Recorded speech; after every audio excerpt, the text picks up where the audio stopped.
Sim,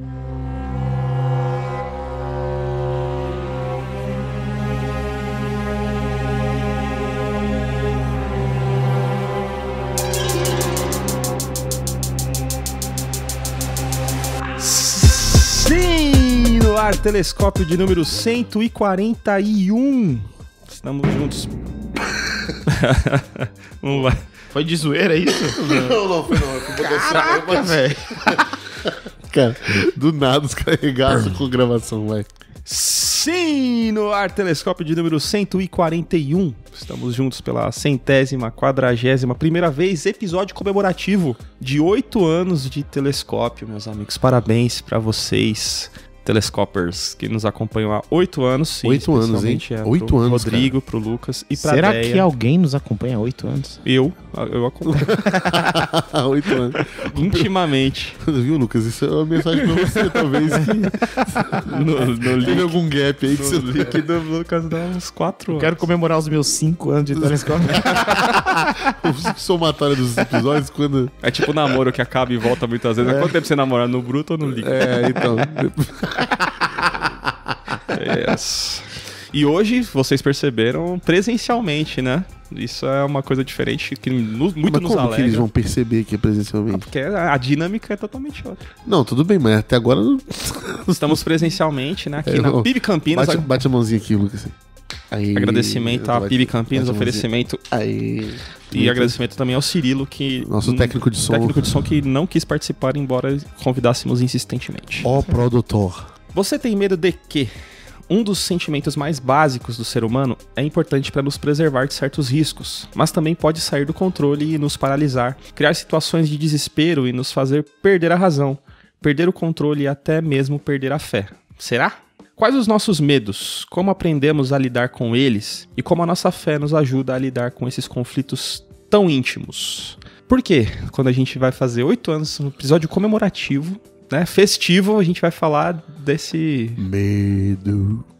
assunto tão íntimo e tão caro pra todos nós, né? A gente não é triunfalista nas nossas abordagens em momento nenhum. Não lembro de nenhum episódio que seja triunfalista. A gente sempre é até pessimista. É verdade. Fala isso bastante. Mas quando o Rodrigo sugeriu esse tema nas nossas discussões pra escolher o tema, eu achei bem a calhar e bem legal, porque expõe uma faceta da nossa vida cotidiana e comum que muitas vezes a igreja ou a fé tende a negligenciar, se você tiver principalmente uma teologia mais triunfalista, né, uma vida religiosa, que às vezes até demoniza esses sentimentos que não necessariamente, ou é pra demonizar, ou é pra ter medo do medo que dá. Essa música é boa, a gente precisa colocar de trilha sonora para o programa. Por que falar sobre medo? Qual que é a importância da gente falar sobre isso? Pausa dramática. Bom, vamos começar então, já que o Lucas tá me olhando com essa cara de... Agora a gente sabe, né, que pra quem a pessoa tá olhando, né? Porque... Tá vendo? Agora sentiram que é presencial. Agora dá pra sentir, agora. Então, a gente sabe agora pra quem o Hernani tá perguntando. Ele perguntou e já olhou pra você. Tem isso também. Vamos um oferecimento Café Cirilo, o café de Minas Gerais. Obrigado. Obrigado, Cirilo. Cara, assim, a importância de falar sobre medo, eu acho que você disse aí meio que implícito no que você começou a introduzir, que é a gente tirar alguns mitos, né, que são construídos a respeito da nossa fé e em relação ao medo. Quando a Bíblia ensina pra gente que o verdadeiro amor lança fora todo medo, não quer dizer que você não vai ter medo, quer dizer que o amor lança fora o medo que a gente tem, naturalmente. Mas a gente aprende que quem tem medo não tem Deus, né, ou não confia em Deus. Quem tem medo de alguma forma tá sendo inseguro com a fé que tem, né? Quem tem medo não tem fé. Né? Tem muita relação com isso. Se você tem medo, você não tem fé.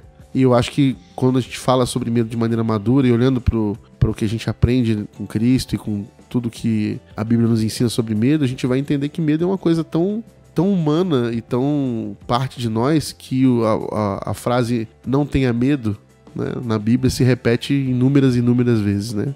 Deus falando com a humanidade, não tenha medo, não tenha medo. Porque é o que mais a gente tem, na verdade. É um sentimento que a gente convive desde quando a gente nasce até a hora da nossa morte. Então, falar sobre medo é desconstruir algumas coisas que foram construídas na nossa fé de maneira errada e ressignificar outras e admitir outras e permitir outras. Então...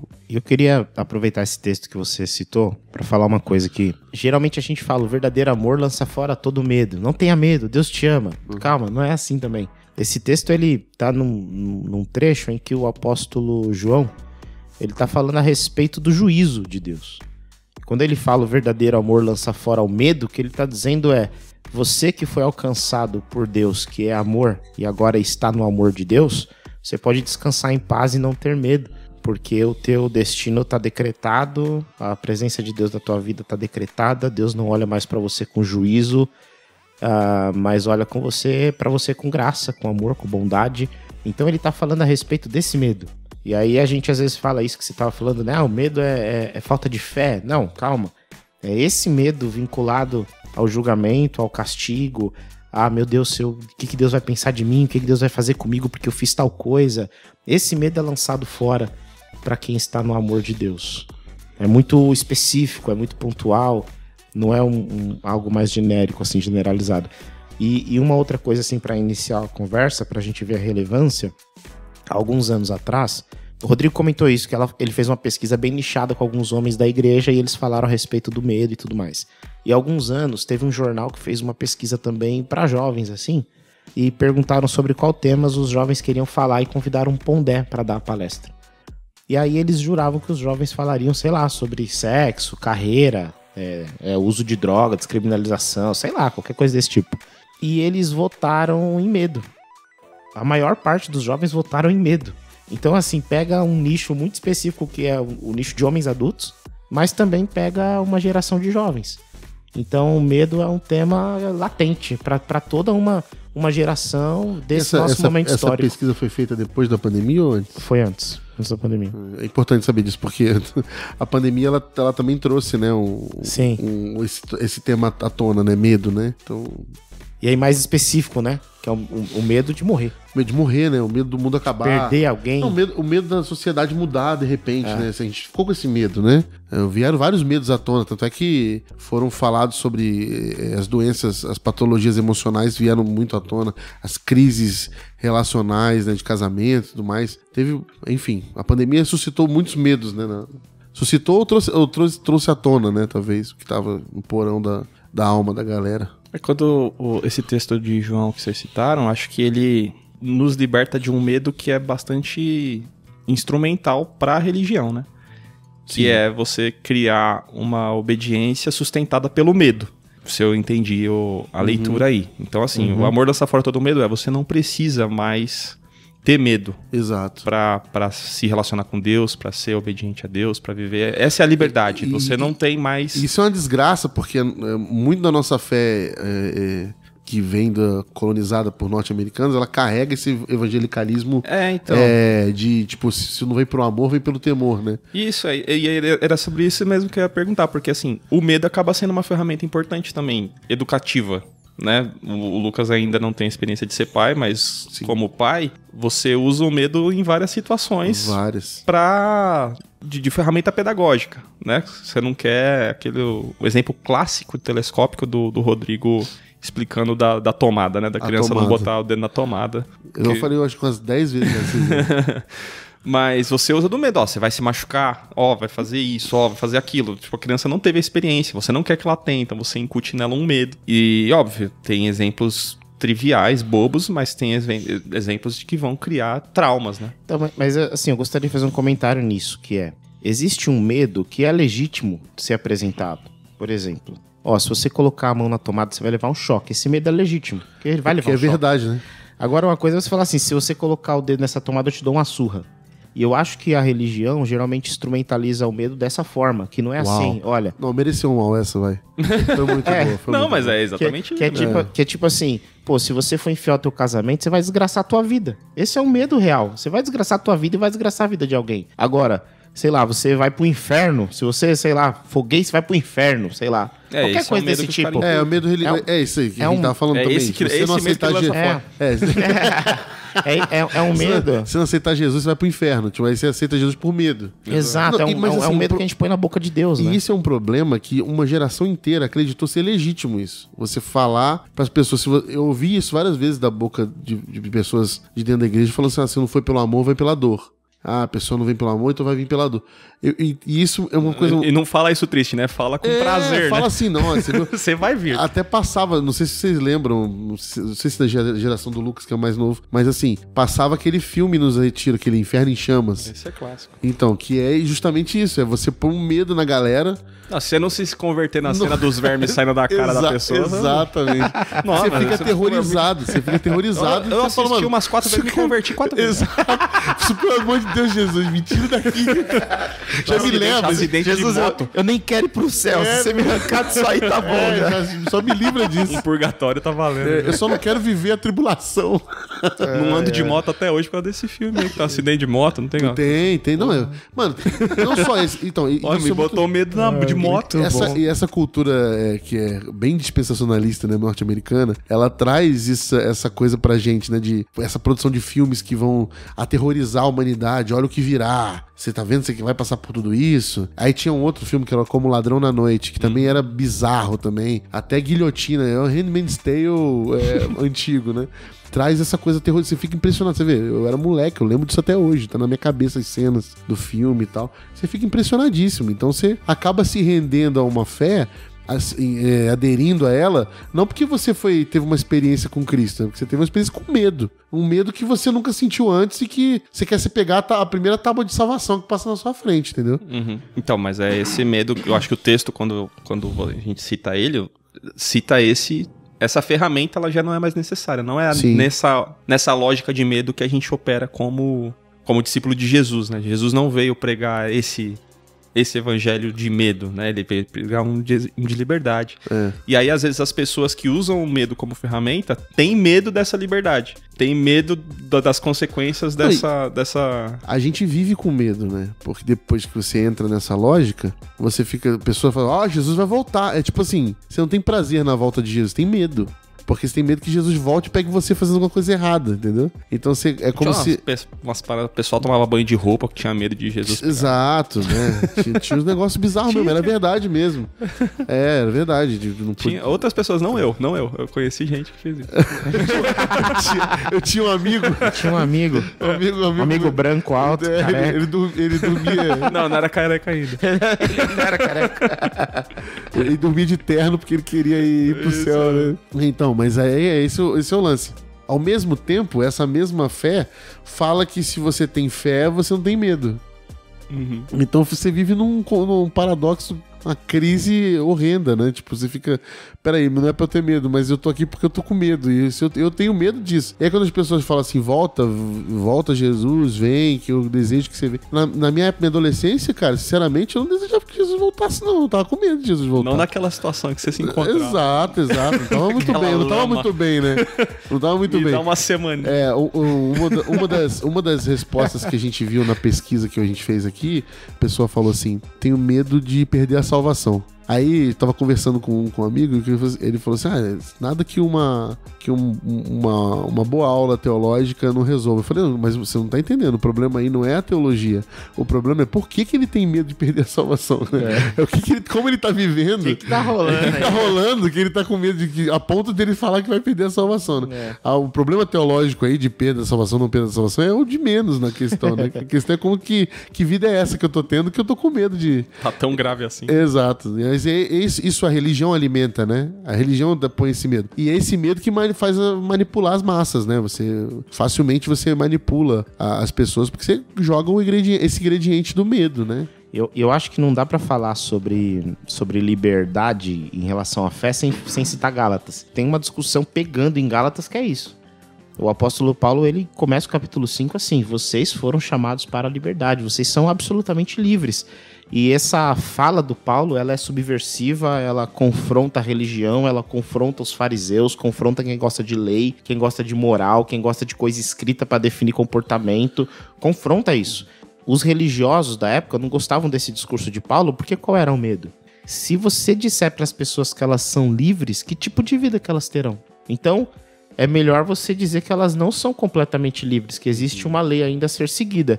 E o apóstolo Paulo falou, não, mas calma, elas são livres porque elas viverão não baseado em algo que elas veem fora de si, mas é algo que está dentro deles, que é o Espírito Santo de Deus. Eles são livres e viverão agora pelo Espírito. E quem vive pelo Espírito não precisa de uma norma de conduta para saber o que é certo ou o que é errado, porque o próprio Espírito sopra essa pessoa. Essa é a realização da profecia de Jeremias, que o nosso coração agora é de carne, a lei está gravada nos nossos corações, a partir do Espírito de Deus. E aí, assim, falando dos pastores, líderes, ou gente que pensa assim, a gente precisa falar uma coisa que é, esse povo precisa crer no Espírito Santo. Às vezes a impressão que dá é que as pessoas não creem que o Espírito Santo de fato fez e faz aquilo que o profeta disse que faria, que o Espírito de fato foi derramado sobre toda a carne. Quando alguém diz assim pra mim, nossa, Lucas, você disse que a pessoa precisa viver pelo Espírito, mas e a lei moral? Uai, mas não é o apóstolo Paulo que diz que quem vive pelo Espírito em nada descumpre a lei? Não é a observância da lei, mas é a liberdade vivida no Espírito. Então, e você pode ser livre para ter medo. Sim, inclusive ser livre para ter medo. E em alguma medida, eu acredito até que o medo, agora não tô falando aqui mais do medo religioso, mas Sim, falando do medo geral. de maneira geral, ele é um sinal de maturidade. Sim. Eu me lembro quando eu era moleque, assim que eu peguei o meu primeiro carro, gente, eu dirigi, eu achava que eu era o Toretto. E aí depois você vai ficando mais medroso, aí sua esposa tá no carro, você já começa a pensar na tua família, aí às vezes você vai dar carona, tem uma criança no carro, meu Deus do céu, você já reduz mais 15% do que você andava. Então Isso chama juízo, né? É um medo, é um receio que vem com a maturidade. Você começa a perceber que as consequências daquilo que você vive, da forma que você vive, elas existem, elas são fortes. Quer ver uma coisa? Esses dias eu estava conversando com um menino, que ele é um menino, né? Um rapaz já, homem casado, tem uns 25, 26 anos. E ele, na adolescência, ele engravidou uma menina. Ele não se casou com ela. Hoje ele é casado. E ele ministra louvor numa igreja, numa Assembleia de Deus e tal. E aí ele falou assim pra mim, quando eu era moleque, eu não fazia a menor ideia do como as coisas que eu fazia iam... O que ia acontecer com a minha vida a partir daquilo que eu vivia. E hoje eu tenho 25 anos e eu tenho um filho de quase 10. E eu olho assim, eu fico, Jesus amado, onde é que eu tava com a cabeça pra, a partir das minhas ações, ter hoje um filho de quase 10 anos? Ele falou, eu sou apaixonado pelo meu filho, mas hoje eu sou casado e eu fico pensando muito bem antes de ter um outro filho, porque eu sei de como é pra levar as coisas, etc. Então, esses receios, esses medos, eu acho que eles também vêm com a maturidade. Enquanto você cresce, você percebe os impactos que a tua vida pode gerar no outro e em si mesmo. Eu queria pegar um gancho, Lucas, nisso que você tá falando, e jogar aqui na mesma afirmação, e aí eu vejo o que o Hernani acha disso. Você tá muito quieto, Hernani. Eu tô aqui aprendendo. Então. Essa é a minha... Vou jogar uma afirmação. Só existe coragem porque existe medo. Nossa, isso aí eu vou até postar agora, hein? Não. Não vou postar, não. Peraí. Não, mas eu quero saber o que você acha. Você concorda? O que você acha? Agora no Tô aqui filosofando. Não. Ô, Cirilo, aparece aí, Cirilo. Postar agora no perfil da Vescoto. Só existe coragem porque existe medo. Fecha aspas e bota uma foto preto e branco, você tem uma bonita. Não, em alguma medida a coragem é o enfrentamento do medo, né? Exato. É o famoso tô com medo, mas vai com medo mesmo. Exato. Então, por isso que eu tô dizendo, eu acho que... Tô pensando, ouvindo vocês, tô filosofando aqui. Sim, isso é... Porque assim, ele falou, o medo é uma espécie de maturidade. E quando a gente vê o que é coragem? Coragem é o enfrentamento do medo. Coragem é você enfrentar algo que tá te limitando, que tá te colocando num espaço que você não desenvolve, não evolui. Então assim, ao mesmo tempo que o medo também põe limites de juízo, que você realmente precisa, o medo também produz em você o que é necessário para poder vencer o próprio medo, né? Sim. Aí que tá, eu acho, a diferença do medo quando ele é real e do medo quando ele é sobre algo que não existe de fato, sabe?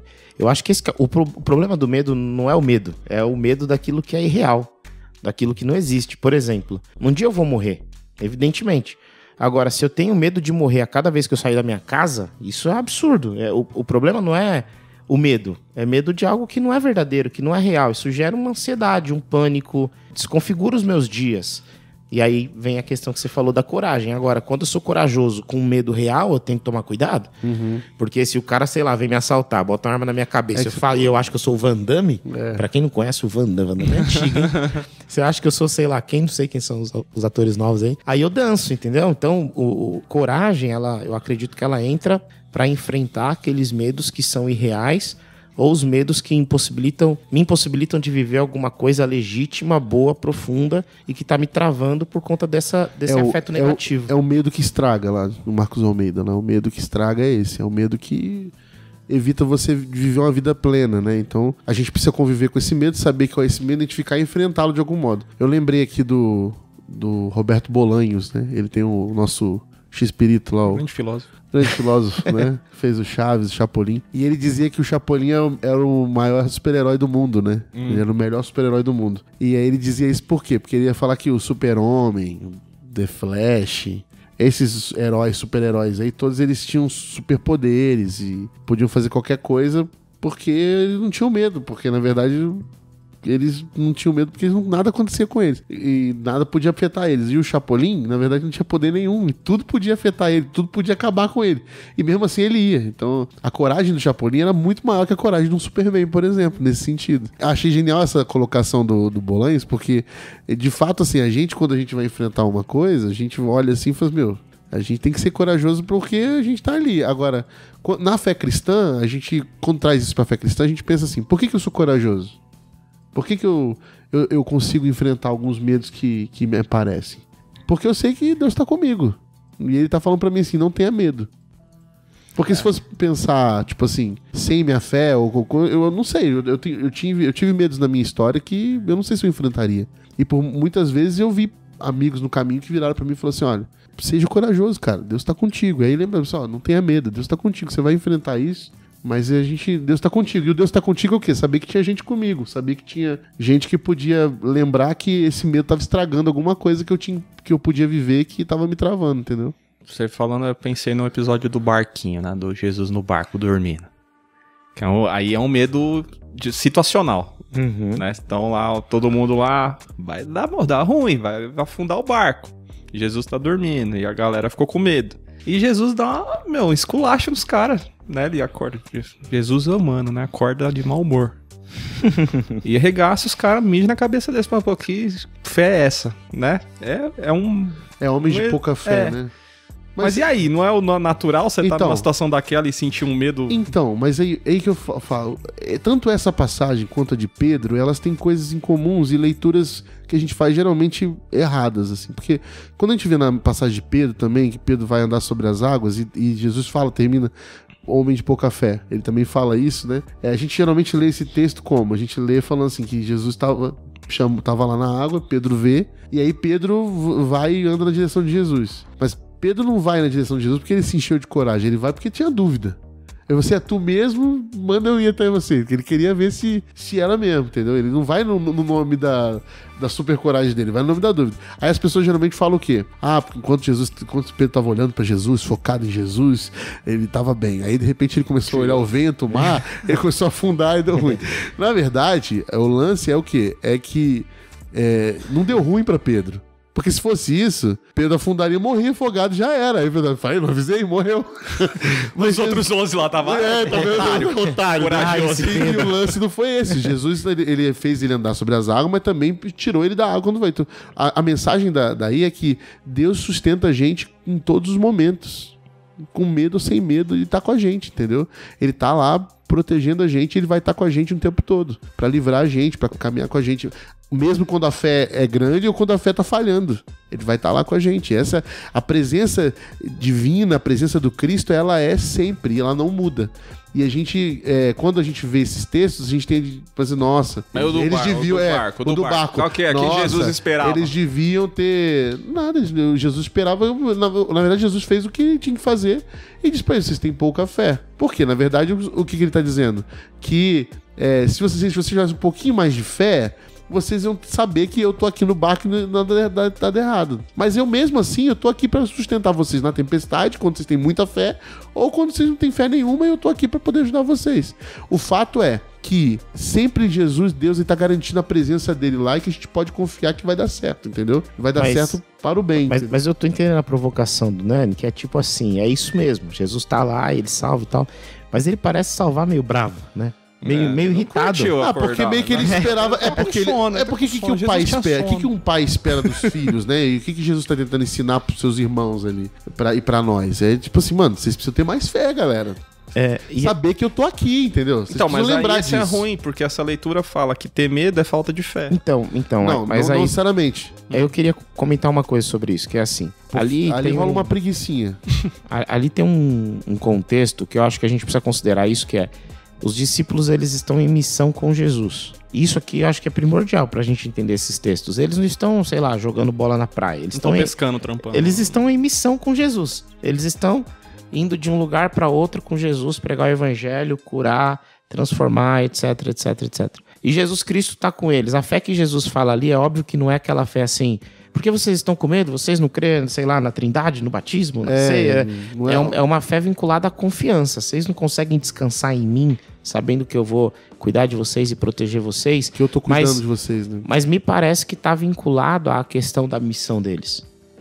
Por que é que vocês estão com medo diante de uma tempestade? Vocês não sabem que a gente está junto nessa? Vocês não sabem que a gente está nessa missão, caminhando, construindo isso junto? Parece um fortalecimento de Jesus desse tipo de... Vocês acham mesmo que eu ia mandar vocês para uma missão para vocês morrerem? É isso mesmo que vocês acham? E eu acho que a bronca também vem nesse sentido. Eu tenho... Quando eu leio o Evangelho, eu fico pensando assim... Será que esse negócio está falando para mim na minha situação? Ou será que não tá falando pra mim na minha situação? Será que eu tô numa situação de que eu acho que eu tô num barco com tempestade, mas esse barco é um barco que eu me enfiei, porque eu me enfio em várias furadas, eu construo minhas próprias tempestades, e aí do nada eu peço socorro pra Deus e digo, eu sei que eu posso confiar no Senhor. Será que é isso? ou será que não? E ali eu penso que não. Os discípulos não construíram a tempestade. Os discípulos estavam numa missão específica para Jesus e com Jesus. E ali Jesus está falando, olha, vocês estão indo para um caminho por mim, comigo, para mim, e eu vou cuidar de vocês nesse caminho. Eu acho que é um bom pensamento, né? Porque as situações que nos impõem medo, como nós chegamos nela, né? Então, tipo, assim, a gente exigir socorro ou esperar e tal, em situações que na verdade a gente criou e que a gente não tá no caminho que a gente devia estar. Mesmo assim, eu creio na misericórdia de Deus, sim. Que Deus nos abandona, por exemplo, Deus não vai abandonar não, também, fica tranquilo, galera. Mas assim, essas situações são consequências da nossa rebeldia, né? Ou Exato, da nossa Pedro, por exemplo, quando ele vai ele não vai porque é uma situação corriqueira, ele vai porque ele quer botar à prova uma coisa, ele não tá querendo, tipo assim, é o que o Lucas falou, né? Ele não tá colocando a fé dele em jogo no sentido de, eu tenho pouca fé em relação ao que eu creio que tu és o mestre. Não, ele quer fazer prova de uma coisa que ele tá vendo que tá acontecendo e o pessoal tá falando que é um fantasma. E aí quando acontece, Jesus fala assim, cara, tá vendo? Você viu, você provou e você viu o que acontece nesse sentido. E aí ele diz que, assim, todas as atitudes que a gente acaba sofrendo por conta de algumas coisas que a gente entra, a gente precisa saber que às vezes a gente não dá conta, entendeu? Não dá conta, a gente precisa saber disso e que a gente não pode ir com as nossas próprias forças sempre. A gente precisa saber que nós temos limitações e que a gente precisa orar sabendo que Deus tá lá, entendeu? Porque eu acho, esse ingrediente da oração entra aqui, encaixa nessa nossa conversa, nesse ponto de que várias vezes a gente vai dar passos na nossa vida que são passos que a gente não tá muito certo, sabe? E a gente tem que dar alguns passos. E aí tem bate o medo, né? Será que eu vou fazer isso aqui? E isso não tá falando sobre ter muita fé ou não, né? A gente... qual é a nossa muita fé? A nossa muita fé não é que a fé que vai dar certo. A nossa fé é a fé em Deus. Eu tenho fé no Cristo. Então o que eu faço? Eu pego essa minha fé em Cristo, né? E eu oro e falo, Senhor, me ajuda, porque eu tô com medo disso aqui. Então não é que o meu medo revela a minha falta de fé. Na verdade, o meu medo me encoraja a exercitar minha fé, na verdade, entendeu? E tem essa, tipo, de estar, usando a ilustração do barco, né? Tipo, Jesus no barco não te livra de ter medo, mas te dá paz né, de mesmo com medo saber que a situação não tá fora do controle dele. Por mais que a gente tenha que entender que estar no controle dele não garante que a nossa vontade ou aquilo que a gente julga que seja o melhor vai acontecer. A gente tem que saber que ele estando no controle, isso nos garante a paz no meio dessas situações. Lembra que a gente gravou, né? A Paz no Caos com a Nauzira, um episódio muito bom. Ter Deus no controle e estar em sintonia com ele e estar em relacionamento com ele não nos garante zero medo, nos garante 100% de paz nas situações, nas decisões. Inclusive nas que exigem coragem da gente enfrentar esses medos. Inclusive quando elas falham, quando a gente começa a afundar. Isso, porque a gente vai ser frustrado. É, né? exato. Alguns medos nossos não são justificáveis, ou não são medos, enfim... Não são justificáveis, mas existem medos que são legítimos, né? Que nos garantem, né, viver uma vida dentro de parâmetros de sobrevivência, por exemplo, né? Os exemplos que o Lucas deu. Outro dia eu tava vendo um vídeo de um neurocientista falando sobre a formação do cérebro. Tipo, o adolescente tem a parte do cérebro responsável pelo prazer, ela já tá bem desenvolvida antes da parte responsável pela prudência. Ou pela... eu percebo. Né? Os meninos são vorazes. Então você percebe tem pelos meninos, entendi. certa fase da vida. Pela experiência própria, né?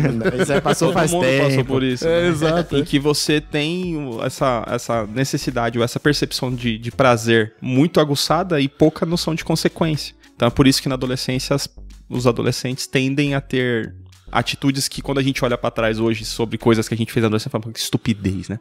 Não devia ter feito aquilo. Se fosse hoje eu não faria. Que garantem certas experiências que vão pra podcast e a gente pode dar risada hoje, mas que nos colocaram em situações desnecessariamente arriscadas. Então o medo ele é natural e saudável, né? Deve ser muito ruim uma pessoa absolutamente sem noção dos riscos que a vida impõe. E tem medos hoje que a gente tem e que a gente tem que ter essa paz de enfrentar. Eu tenho medos, principalmente relacionado à família, a filho. Fobias? Não, fobias eu não tenho. Mas eu tenho medo, por exemplo, sempre que eu deixo o meu filho na escola, eu me aperto o coração de falar, cara, mas eu tenho isso também. se machucar. Eu acho que sabe? isso é uma coisa paterna, não tem matéria todo paterna. dia que tem uma notícia que alguma coisa aconteceu numa escola, Isso. assim, a puta que lá, merda. Não, isso que é o brabo também, né, cara? Porque assim, a gente também hoje é bombardeado com todo tipo de notícia ruim. Toda sorte de maldição que acontece, a gente chega até nós, né? E é uma droga. Então, tipo assim, criança que foi abusada, algum menino que morreu engasgado, outro Nossa, que... Isso, mano, toda hora isso chega até nós e a gente fica assim, mano, a gente deixa nossos filhos na escola e vai em contração no final do dia. E é isso, a gente vai ter que viver. É um exercício de fé, mano. Isso é bravo. Muito. E até pra assim, cara, Deus é uma cuida, coisa. porque. Exato, porque assim, cara, a verdade é que nem se a gente passasse o dia inteiro, a gente teria. Tá garantido. Não tá garantido. Mas é o medo de sofrimento deles. Isso é um medo terceirizado, né? Tipo, vai pra escola, aconteceu isso, essa puta, vontade de ir lá e socar aquele moleque que mexeu, que falou isso. Mas ele só tem 4 anos, né? Mas, né, você sente a dor também. Sim, mas sim. é medo de Não, deles. e assim, a gente ainda tá falando, nossos filhos são pequenos, né? A gente teve o caso da mãe aí que o menino sofria bullying no colégio, o moleque espancaram o menino e o moleque morreu. Né? Então, tipo assim, a gente tá entrando no mundo que, cara, fatalmente a adolescência vai ser, a gente vai viver esse medo da adolescência, esse medo. Alguém me falou, eu não lembro agora, alguém me falou assim, eu falei, quando é que a gente quando é que a gente volta a dormir tranquilo? Aí ele falou assim, nunca mais, depois você tem seu filho, nunca mais. Eu falei, mesmo depois de adulto? Ele, mesmo depois de adulto. Eu não lembro quem me falou isso, mas ele foi uma palavra sábia, assim, que é verdade, cara. Eu fico pensando assim, todas as fases desse sentimento que a gente tem de preocupação com filho, com filha, é um negócio que, mano, ele é aterrorizante, assim, né? E aí o que dá paz pra gente dormir tranquilo é a gente saber que eles não são nossos, né? Eles não são nossos, a gente não detém eles, né? Isso permite com que a gente entregue nas mãos de Deus e ouça Deus falar pra gente, não tenha medo, meu filho, não tenha medo. E vamos que vamos viver, conviver com esse... Mas quais outros medos aí que vocês têm? Se vocês quiserem falar também, né? Senão eu posso falar de mais medos. Eu não tenho problema de falar de medo. Eu tive por muito tempo o medo, hoje eu não sei se eu tenho. Às vezes me bate assim, mas não é um negócio que me paralisa, já me paralisou. Que era o medo de estar vivendo algo que não é o que Deus gostaria que eu estivesse vivendo. Depois eu fui percebendo que isso talvez tenha vindo de uma má teologia e tal. de um jeito ruim de pensar a vida e as coisas, mas eu tinha muito esse medo, assim, de estar demandando minha vida em algo que não tem nada a ver com o propósito de Deus pra mim e tal, e eu estar gastando vida, gastando tempo. Isso já mexeu muito comigo, até que chegou num momento que eu pensei assim, a vida que eu tenho é a vida que eu tenho, o lugar que eu tô é o lugar que eu tô. Então eu vou vivendo aqui. Se Deus quiser, se Deus tiver outro propósito pra mim, ele que me arranque daqui e me cuspa pra outro lugar. Tipo o Jonas, sabe? Ele que mande um peixe, me engula e me cuspa onde ele me quer. Porque eu não tô sendo desobediente, eu tô tentando ouvir a voz dele. Se ele mandar, o cara não mora nem no litoral, aí manda Deus fazer um negócio desse. Realmente. Tipo assim, se ele mandar eu ir pra outro lugar, eu vou, mas ele não mandou. Então aí eu comecei a descansar mais. Mas de vez em quando me bate. Pra quem não me conhece de perto, eu hoje trabalho fora e trabalho na igreja. Então a crise vem justamente daí. Eu demando muito tempo no trabalho secular e eu não gostaria de demandar. Eu gostaria de ser integral, tempo integral no ministério. Mas eu não consigo, tenho que pagar as contas. Então o tempo inteiro eu fico assim, até onde que eu não tô, deixando de lado um propósito e tal. Até que eu fui entendendo que ninguém me convidou para ser integral em lugar nenhum. Então eu posso descansar e ser o melhor profissional que eu puder ser, inclusive ser um pastor no lugar onde eu tô, e hoje, graças a Deus, isso acontece, e ser pastor independente de onde eu tô, e viver minha vocação independente de onde eu tô, e na hora que o Senhor quiser cumprir esse propósito de forma clara, definitiva, ele vai me levar para um lugar, ele vai me convidar, as coisas ficaram mais claras. Mas é um medo que, nossa, me amedrontou muitos anos, e ainda hoje, de vez em quando, ele surge, mas tá mais calmo no meu coração por conta dessas outras convicções que eu fui firmando, assim. E esses medos de coisas grandes demais? Tipo, sei lá, guerra na Ucrânia. Dá medo, às vezes. Você vai ler as notícias, pô, ameaçou de bomba nuclear, que não sei o que, Irã tá atacando não sei aonde, Israel. Medo de coisas grandes demais, assim, como lidar? Porque também exige da gente atenção, de não ser alienado totalmente, mas um certo grau de alienação também não é necessário para lidar com alguns problemas grandes demais pra gente. Vou fazer uma confissão, eu não sinto medo dessas coisas, não sei, assim, talvez seja alienação. Não, eu não acho mas que é alienação não, cara. Eu acho que é porque a gente tá... Brasil, cara. Não, eu acho que assim, na verdade, assim, eu distante, né? Eu não sinto medo por essas coisas também, porque tô na Ucrânia. Exato, é isso aí. Não, é verdade, isso aí. porque assim, eu não tô falando assim, porra, que babaca, egoísta, escroto. Não é porque a gente só sabe disso, porque a gente tem tanta tecnologia hoje, o mundo tá tão globalizado, que as notícias chegam pra gente. Mas se a gente fosse um povo que não tivesse esse contato lá fora, não tivesse nada disso, a gente não ia ficar sabendo disso aí.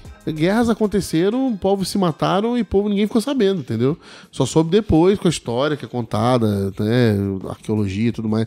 Agora, assim, tá na Ucrânia, né? A gente se compadece pelas pessoas que estão lá, né? Os irmãos que estão lá, se compadece, ora por, né? Vamos tomar isso. Mas assim, tipo, não é uma coisa que me dá medo, assim, tipo, a guerra me dá medo de chegar aqui. Se isso começa a chegar, o Brasil começa a deflagrar guerras em algumas fronteiras, Paraguai, como tinha no passado, é outra coisa, né? Começa a guerra de independência, guerra civil. Por exemplo, a gente vive uma guerra civil no Rio de Janeiro, essa guerra me dá medo. Essa guerra civil do Rio de Janeiro me dá medo, porque eu tenho meus pais lá, tenho família lá, então assim, tipo, tenho irmãos que moram lá, então me dá medo essa guerra do Rio. Isso é interessante, esse Rio de Janeiro, porque o Rio de Janeiro, eu nunca fui no Rio de Janeiro, na cidade do Rio de Janeiro, na cidade. E imagina que também a gente vive em São Paulo, e pra quem não tá em São Paulo, às vezes também que é isso, você só tem notícia das desgraças que acontecem. Sim, né? sim. Então, como é que você vive em São Paulo? Como é que você sai na rua? Tipo, você não tem medo de, sei lá, ser assaltado, ser assassinado. Mas é isso, quem mora no Rio vive, e no Rio, pra mim, eu tenho essa situação, porque todo mundo fala, você vai no Rio, você não pode andar em tal rua, você não pode andar de Waze, na verdade, porque assim, o Waze vai te mandar pra não sei as pessoas andam, vivem, mas elas vivem com medo, entendeu? E é isso, é um constante viver com medo. Você acaba transformando o medo da violência num medo que é cotidiano. É igual você ter medo de pegar um resfriado. Com a hora pode acontecer com você. A única diferença é que pode te matar também, né? Então, hoje o resfriado também tá matando, né? Mas assim, o Rio de Janeiro é isso, as pessoas vivem assim. Mas tem umas que, por exemplo, não trocam o Rio de Janeiro por nada. Porque amam a qualidade de vida lá, qualidade de vida, entre muitas aspas, né? Porque Rio de Janeiro é uma cidade linda, cara. Ela é muito bonita. E realmente, se ela fosse uma cidade bem administrada, ela teria uma qualidade de vida sensacional, assim, tipo, né? Um país, uma cidade turística, né?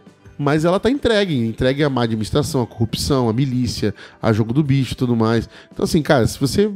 Não tem jeito, você vive com medo. Quanto mais a tua proximidade dos grandes focos, ou que seja, você vai viver com medo. Então, pra mim, esse é um medo que é mais real pra mim. Então, tipo, eu tenho medo de alguma coisa aconteça com alguém no Rio de Janeiro. Se eu for passear lá, a gente sai da rua com medo. Vamos na Ipanema. Você tem que tomar cuidado, você tem que ficar de olho no celular. Você anda com medo, não tem jeito. Então, esses são medos reais, assim, pra gente. Medo, não que o outro não seja real, mas assim, é um medo muito distante. É um medo virtual, é um medo, tipo assim, é uma guerra, tal. Pode acontecer uma guerra nuclear. Mas aí é você se torna um ansioso, entendeu? Então, isso e aí existem coisas que a gente não precisa. Exato, é isso aí que é o meu ponto, que falou da Ucrânia. É que eu acho que a gente recebe muita informação. E essas informações, elas têm um teor que vão enchendo a nossa cabeça de medos desnecessários. Ou seja, medos que a gente não consegue encarar, não consegue vencer. E eles nos travam, e aí estraga a nossa vida, estraga... Então, por exemplo, eu tenho uma experiência na minha casa, que é meu pai, que ele morre de medo de tudo que é doença. Então, tipo assim, qualquer coisa tem que fazer, limpar, fazer tal, porque na China teve a notícia de um novo vírus que pode chegar, vai acontecer, que chegou... Se você vive, você não vive, você acabou, né? Não tem mais jeito. Então, se você pegar todas as informações que você recebe no dia e colocar na prática no seu dia a dia, você vai viver com medo e vai viver mal. Então você tem que ponderar isso. Falar assim, qual é o mal desse dia, né? Basta cada dia ser o mal, não é assim que Jesus ensina? Qual é o mal do meu dia? O mal do meu dia é que eu preciso tomar cuidado com isso, isso e isso. Eu preciso tomar cuidado com... Por exemplo, eu tava conversando com você antes de vir pra cá. Nossa, eu moro em casa de rua. Então, quais são os cuidados que eu tenho que tomar? Como é que é a minha vizinhança? Como é que é pra eu tomar cuidado de não ser afligido por nenhuma maldade no meu bairro? Quais são as precauções? Quais são os medos que me levam a tomar esses cuidados? Isso são coisas que eu preciso ponderar. São coisas que têm a ver com o meu medo. Por exemplo... medos que me preservam a vida, né? O pastor Zé Machado fala sobre isso, né? Que existem medos que servem para preservar a vida. E isso chama santidade. Então, por exemplo, se eu sei que tem escorpião amarelo na minha casa, eu vou tomar cuidado para não ter acúmulo de pedaço de madeira, papelão, a minha casa tem que ser detetizada, porque se eu fizer isso, eu estou santificando a minha casa de um mal que pode afligir meus filhos, entendeu? Então é um tipo de medo que traz juízo, coragem para você enfrentar e você santifica a sua casa. São medos reais, né? Medos que estão aí. A dengue, todo o interior de São Paulo estava em epidemia de dengue. Isso é um medo, gera um medo da gente. Um medo do quê? De ser contaminado, de pegar essa doença. Então a gente tem que tomar cuidado. Você acaba preocupado com isso. Então, esses medos a gente tem que se preocupar. Agora, medo, tá tendo... A Rússia lançou um míssil no castelo do Harry Potter, não sei aonde lá. Cara, que dó, né, cara? Que acertou, matou os caras. Mas eu não tenho medo desse míssil, entendeu? Eu não tenho medo de um míssil russo, entendeu? Mas eu tenho medo do Aedes aegypti, que pode estar no meu vizinho, entendeu? E pode acertar. Então, sim. Eu acho que é por aí. É um jeito de você viver que vai garantir você também uma qualidade de vida, uma qualidade emocional melhor. Senão você, cara, fatalmente vai ficar preso, enlouquecido. Mas eu acho que também esses momentos de descanso também que a gente tem cada vez menores, né? A gente tá lidando sempre com excesso de informação, coisas que chegam, geralmente problemas, e a gente tem pouca disciplina no parar, descansar. São coisas que podem influenciar na sua saúde mental, no como você consegue lidar com as situações, e que a gente precisa ter disciplina para cuidar dessas coisas também, né? Que fazem parte do nosso cotidiano. Muito bem. Medo de ter deixado alguma coisa de fora. O Cirilo, nosso ouvinte Cirilo, primeiro ouvinte desse podcast. Ele fez uma participação aqui, ele me mandou te mandou uma mensagem? Mandou uma mensagem. Que sacanagem. Eu falo meia hora falando pra ele, bota o microfone. Bota o microfone. Mandando mensagem. Vamos ler uma mensagem do ouvinte Cirilo. Ouvinte. Pensar que situações de medo, superadas ou vencidas, nos trazem confiança no que está por vir é um testemunho. É a confiança de andar pelo vale da sombra da morte sem temer, porque antes de entrar no vale já se sabe que o Senhor é o meu pastor. Obrigado, ouvinte Cirilo. É um miserável, né? Só a mensagem vai concorrer a um prêmio aqui no final do... Podia estar aqui, né? Não, mas brincadeira. Não, mas é verdade. É isso aí. Isso é muito legal. A gente tá falando a respeito do medo, e aí o Cirilo trouxe um tema que é a superação do medo. Isso é muito legal. Eu me lembrei do Abacuque. O Abacuque foi um sujeito que brigou com Deus, pediu para Deus fazer alguma coisa diferente. até que ele nessa... Desculpa aqui, quando ele foi me lembrar do Abacuque, eu falei assim, mano, parece que eu me lembrei de um amigo meu, o Abacuque. Eu me lembrei dele daquela vez que a gente tava dando rolê. Nossa. E aí ele briga com Deus, ele ora, ele fala, ele expressa o que tá dentro dele, e Deus responde pra ele, Abacuque, a situação não vai mudar. É isso mesmo e vai ser daí pra pior. Ou seja, Deus tá falando o seguinte, Abacuque, além de acontecer aquilo que você tá com medo, vai acontecer coisa ainda pior, vai ser ainda mais drástico, o seu medo vai se concretizar. Deus confirma isso pra ele. E aí depois que Deus confirma isso pra ele, ele tem uma paz tão profunda que é a partir da convicção de que Deus está presente no meio de uma situação catastrófica, que ele faz a oração, que é uma das orações mais bonitas da Bíblia, que é mesmo que a figueira não floresça, nem haja fruto na videira, mesmo que a safra de azeitonas decepcione e os campos não produzam alimento, mesmo que não haja ovelhas no curral, nem bois nos estábulos, ainda assim eu exultarei no Senhor e me alegrarei no Deus da minha salvação. E aqui existe esse movimento de que é o medo se concretizando, mas a confiança de que Deus vai passar junto com o povo, junto com o Abacuque, pelo vale da sombra da morte. E aí ele consegue superar o medo mesmo com a concretização da situação que estava afetando negativamente o coração dele e ter paz, porque o Senhor é o pastor dele. Isso é muito bonito. É um testemunho que no final do dia você fala assim, eu tive medo e tal. E aí, você venceu? A situação foi... o trabalho... Não, no final deu ruim mesmo. Mas eu descansei, eu dormi bem, eu confiei no Senhor. E eu posso dizer a vocês que eu louvo a Deus e me alegro, porque Ele é o Deus da minha salvação. Esse é um testemunho lindo. É o lance que não importa. Deus vai estar lá com a gente. Por isso que essa frase do não tenha medo de Deus para a humanidade tá... enchendo a nossa Bíblia. E assim, eu queria ainda sublinhar uma coisa que a gente estava falando antes, que é, quando a gente está nesse caminho de seguir o percurso de Jesus, enquanto a gente está fazendo esse caminho com Ele, por Ele, vivendo a nossa vocação, compartilhando dos nossos dons, com coração generoso, etc, etc. O Senhor cuida da gente, meu. Isso aparece na Bíblia o tempo todo, quando Jesus fala com os discípulos, quando vocês estiverem com medo porque estão na frente das autoridades, eu vou colocar palavras na boca de vocês. Enquanto vocês viverem o reino de Deus e a justiça do reino, vocês não precisam se preocupar com mais nada, com o que comer, com o que vestir. Jesus o tempo todo ele está falando a respeito disso. Caminhem em direção ao reino e às coisas do reino. Medos surgirão, preocupações surgirão, mas eu vou cuidar de vocês. Essa é uma convicção que a gente tem que ter. Que se o nosso caminho é o caminho de Jesus, a gente pode descansar. Porque Ele vai cuidar, Ele vai livrar. E se não livrar, vai dar essa paz que deu pro Abacuque. A grande questão é que o medo vai ser apaziguado pela presença dele. Que Ele deu pro Estevão. Pro Estevão, amém. Né? Amém. O Estevão tava lá, deu ruim, né, cara? Foi apedrejado, mas na hora da morte ele teve a paz que ele precisava.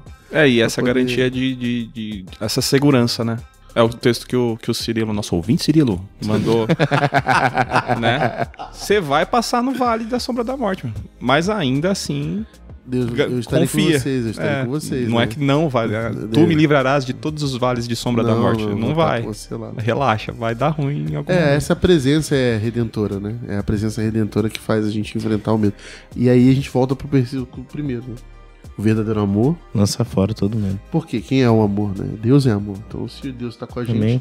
Ele vai lançar fora todo medo que vier contra a gente. O medo vai vir e vai lançar. E assim a gente chega nesse convívio, né? Porque se o mundo é mau, o medo tá aí, né? As coisas, a maldade atinge a gente. Uhum. E a garantia da presença de Jesus com a gente, da gente lembrar da presença de Jesus sustentadora, redentora, não é que a gente não vai sofrer as maldades, mas é que a gente não vai se tornar um malvado. Mais uma, hein? Pede música no Fantástico. Pede música no Fantástico. É isso aí também, é um medo, né? O medo de se corromper, Exato. De se tornar. E a oração de Jesus, né? Pai, não peço que os livre do mal, mas que os livre do maligno, né? A ideia de que a vida vai ter mal mesmo. Não peço que os tire do mundo. Os tire do mundo, mas que os livre do maligno. A ideia é que a gente está exposto ao mundo, a tudo que ele sugere. E nesse mundo tereis aflições. Mas precisamos ser livres do mal. É a oração do Pai Nosso. Virou uma farofa esse texto aí, hein? Vamos atualizar. Virou, o cara foi pipocando. É isso aí. Melhoramos, hein? 8 anos. 8 anos. 8 anos depois tá Estamos melhor. mais maduros, né? Com mais medos. Nossa, eu era uma criança. Eu tava vendo esses dias um vídeo nosso no Essa YouTube. afirmação mostra o quão tiozão ele ficou. Nossa, eu era uma criança. Não, é verdade. É, tipo umas fotos das primeiras reuniões que a gente fez pra fazer o sério, telescópio, cara? assim. Eu ainda cabia nas minhas camisas de time. Mas é sério, Lucas é não muito tinha barba bizarro. ainda. Tinha barba. Eu tava vendo um vídeo lá no YouTube. Nossa, era muito diferente. Um pequeno padawan ainda, novinho. Eu tinha 23 solteiro, né? anos. Solteiro. Eu nem namorava a Rafa ainda. Tinha 23 Não, anos. já namorava já. Não namorava não. Nada, namorou umas 4 Eu meninas. já era casado. Nesse meio tempo, esses outros. Alô, Rafa, alô, ouvinte, Rafa. Essa é pra Ó, você. são Muito 8 curtimedos São do- 8 anos de telescópio. Eu tô junto com a Rafa há 7. Esse um ano aconteceu Nossa. tanta coisa. As cartas das ouvintes. Ai, meu Deus. Atenção, ouvintes aí do ano do Lucas. Né? O ano sabático dele. Não, mas ó, vou falar pra você, cara. Eu já era casado também, né? Eu também já era Não, casado. Já você tinha não. filho. O Max tem a idade do Você telescópio, cara. casou, Carmen, você casou na adolescência. Quando o seu cérebro tinha mais prazer do que, Acho que não existia do que podcast. juízo. É verdade. Casou. Você casou na hora Você certa. casou na hora certa. Se Tinha tivesse mais... esperado mais um ano, o cérebro tinha desenvolvido. Não é melhor esperar. É bem isso mesmo. Ele casou, só tinha prazer. Só tinha O Max prazer. tem a idade do telescópio. Max. Olha aí, o Max nasceu com ele. Por que ele chamou Max Telescópio, né? Não sei, mas eu fazia o telescópio falando mais baixo pra eu não acordar Foi. o bebê. É verdade, é verdade. Lembramos disso. Você que... O Hernani fazia assim, ó. Sim. Sim. Não falava assim o ainda. telescópio sei não era em nem que- podcast Em que episódio eu ainda. comecei a falar assim? Era youtuber. É. E agradeço vocês, agradeço por esses 8 anos aí de caminhada. Vamos seguir, não é uma despedida, né? Eu vou seguir aí Apesar de, Vida longa, apesar de telescópio. muitas tentativas de despedida, estamos aqui. muitas vezes o inimigo agindo. Nossa. Não, e assim, ó, também aproveitando, queria agradecer vocês e em especial o Hernani por uma coisa. Eu acho que a De única nada. coisa Não sei o que eu fiz por 8 anos da minha vida foi o ensino fundamental. O resto, todas as coisas eu parei no meio do caminho. Essa é boa. Não, e o seu casamento. Cara, há 7 anos por enquanto. Ah, é verdade. verdade. Juntos Tá na e frente, vou ó. completar 5 ainda. Então, Verdade, mano. mas é sério, obrigado porque a tua constância, a persistência, a paciência com a gente, às vezes dá, não dá, fura aqui, vai lá, mas você sempre persistente, paciente e reconhecendo isso como um ministério, como um propósito que Deus o deu e nos deu. Isso tem abençoado a gente, mantido mais do que o programa, que isso é muito legal de fazer, mas a nossa amizade, a gente enquanto família, tudo isso tem muito a ver com você e com o teu esforço. Então, obrigado de coração. eu que Amo agradeço. você, amo o Rodrigão, meu irmão. Tamo Sempre junto, falo, ideia, né? O telescópio nasceu da Fofinho. necessidade, da minha vontade de continuar convivendo com vocês depois de termos saído da igreja. Isso que eu ia falar. Eu continuo tendo Né, uma de igreja. continuarmos. Estávamos essa todos convivência. sobre o Exato. mesmo tapete. Mais ou menos. Um mais ou abraço menos. aí. Um abraço pro dono do tô tapete. brincando. Um abra- Um abraço. Né, Eu tentei! e pra Deia também, que a muito Deia bom. faz parte do telescópio. Hoje não pôde porque a mãe dela tá doente, tá cuidando da mãe dela, mas que é uma Cara, parte fala do assunto mó sério na importantíssima. hora que a gente tá rindo ainda. Importantíssima Calma, gente, eu tô do, rindo da outra piada, tá bom? do telescópio. E um beijo, Deia. Beijo, Déia. Beijo pro Cirilo aí que se dispôs Beijo, hoje. Deia. É um feriado. Cirilo dispôs do Ele tempo dele. aí. ele podia estar namorando, podia estar... Podia estar fazendo N coisa. N Podia fazer o que coisa. ele quiser, na verdade, que é feriado. Ele E podia estar, inclusive, escolheu- participando. Podia também. Ele escolheu estar aqui para nos dar esperar. suporte. Muito Escolheu obrigado, esperar. Cirilo. Obrigado pro Jonathan Tamires, pra Crentaços, que Um beijo. Um beijo. nos resgatou no momento de o barquinho tava afundando. Tava mesmo. O Verdade. Jonathan Jesus da SBT acordou e falou: fiquem calmos, eu estou no barco. E nos chamou, né? homens Nos de resgatou. pouca Quando nós, fé. Pedro, o telescópio afundando ali, o Jonathan e a Tamires estenderam a mão e resgataram. E o telescópio já tem mais tempo de podcast do que de YouTube. E é muito maneiro. Agradeço vocês que nos ouvem, né? Toda essa multidão que nos ouve. E mande mensagem também pra gente. É sempre legal quando a gente tem algum feedback e pipoca, né? Do nada, às vezes aparece alguma pessoa feedback. de um lugar É, desconhecido. E sejam claros, vocês que são haters, sejam bem haters. Vocês que são lovers, Já sejam lovers. não faço questão de engajamento. O haters para de ouvir. pode, não mas fala pode nada. ser, não pode engajar. Vaza. Ah, entendi, você não quer hater. Não. Não, é porque eu fico preciso. confuso Uma fase com da as vida que eu não mensagens quero que não mais. parece que é hater, mas é hater. Esse eu fico confuso. Eu queria que a pessoa fosse mais clara. Evidente, né? É que aí a gente pode mandar Essa é ela embora. uma mensagem de hater. Aí a gente manda ele embora, manda, né, pra casa do Judas, né? Né? Até mês que... Mais algo? Encerramos por aqui, por hoje? Acho que sim, eu tô com medo de encerrar. Tá com medo? Não, mas a gente tá sempre muito feliz, muito grato. Hoje é um episódio especial. Tô muito feliz de estar aqui presencialmente. Vamos fazer mais vezes. A gente vai soprar uma velhinha no bolo. Isso aí. E vocês que nos ouvem, mandem presentes. Mandem presentes, parcerias. Isso aí. Telescópio, pés no chão, olhando pro alto. Tchau.